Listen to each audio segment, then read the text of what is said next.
Monsieur le Président de l'Assemblée nationale, Mesdames et Messieurs les députés, Messieurs les membres du gouvernement, chers invités, je crois que cette journée a vécu et elle a été très intéressante. Et après ce second tour de parole, je sors plus que conforté du constat que j'avais fait lors de mon premier passage pour répondre aux questions, c'est qu'il n'y a eu aucune remise en cause de ce que nous avons présenté comme étant la vision, le référentiel. Aucune. Je n'ai pas entendu de critique sur les grands axes programmatiques. On ne m'a pas dit que les orientations de financement ne sont pas bonnes ou que la vision agricole restait à désirer. Il n'y a eu aucune remise en cause. Et j'en conclus qu'à l'issue de ce débat intéressant, les spéculations sur la vision, sur l'existence d'un programme sont désormais totalement derrière nous.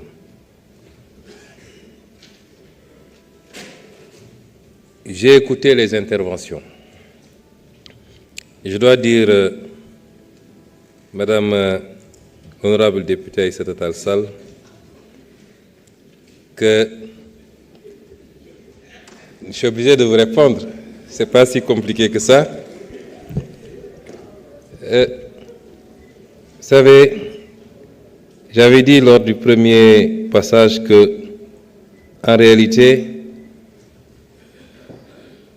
vous avez quelques gênes à accorder un satisfecit à ce qui vous a été présenté. Vous faites de l'avocature et vous avez repris la parole et j'attendais des critiques articulées, structurées sur ce qui a été présenté. Vous nous parlez des institutions. Je crois que le débat a permis de les aborder en profondeur.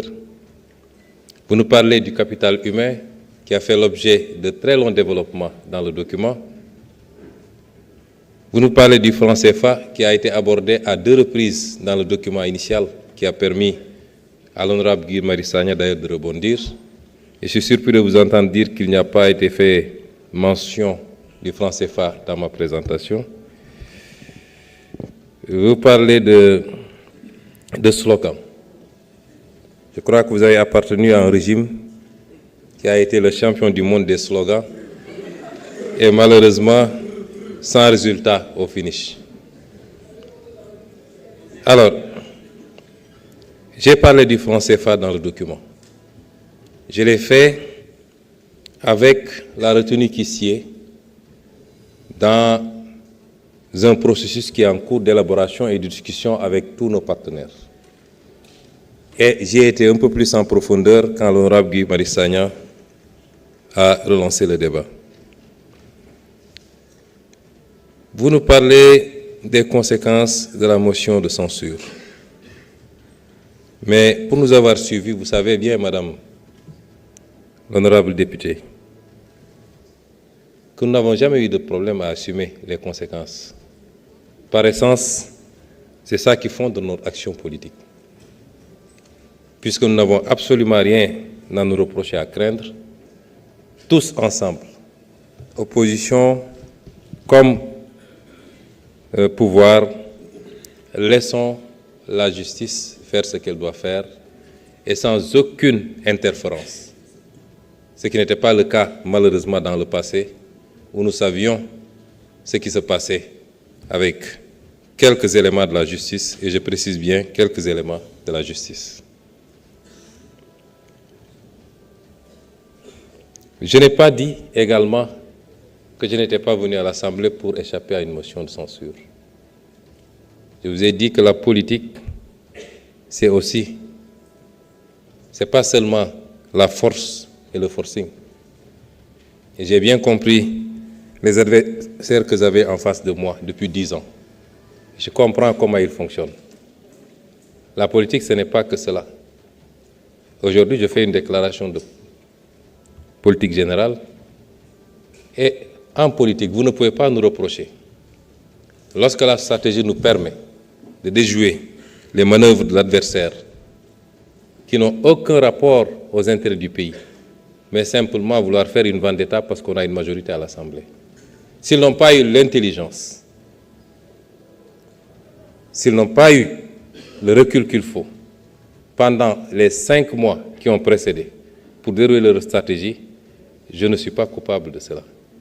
Et la politique, c'est également ça. Et il était clair que notre gouvernement n'allait pas être le premier qui subirait une motion de censure au Sénégal.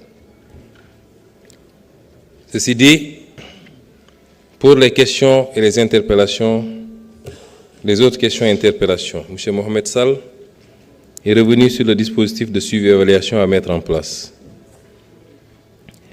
Je crois que j'ai terminé presque par ça, en disant qu'un dispositif de pilotage du référentiel va être mis en place avec le Conseil présidentiel, que le président de la République lui-même suivra, et particulièrement les grands projets, mais avec une unité de coordination qui sera logée à la primature. Ça, je l'ai dit dans ma présentation.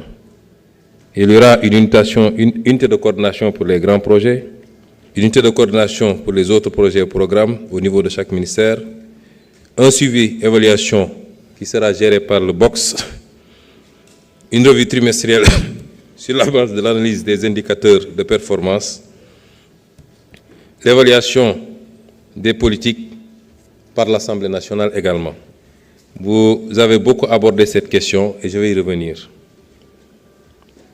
Pour l'honorable député Moussa Sarr, je suis d'accord avec vous, et je l'ai toujours dit, toujours. Mes positions d'hier sont celles d'aujourd'hui. Il y a une injustice qui est faite à beaucoup de corps de la fonction publique, parmi lesquels le corps des inspecteurs du travail. Et c'est pourquoi ils ne restent pas souvent, malheureusement, dans l'administration. Vous ne pouvez pas faire le même concours de hiérarchie A, entrer à l'ENA, faire les mêmes années de formation, sortir avec la même hiérarchie, et que quelques semaines plus tard, je ne dis même pas quelques années, que l'un puisse rémunérer l'autre. Il y a un problème. C'est l'un des dysfonctionnements dont je parlais dans la fonction publique.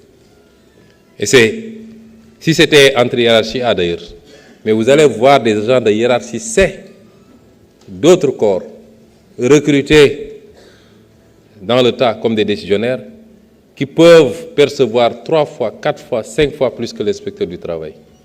Ces injustices-là, il faut les corriger si on veut maintenir les agents très bien formés de ces corps à rester et à continuer à travailler pour l'État.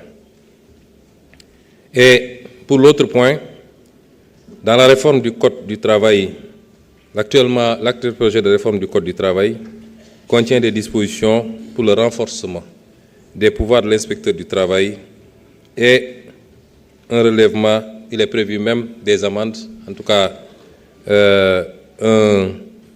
comment on l'appelle encore, un fonds d'intervention qui sera abondé à partir d'un certain nombre de frais.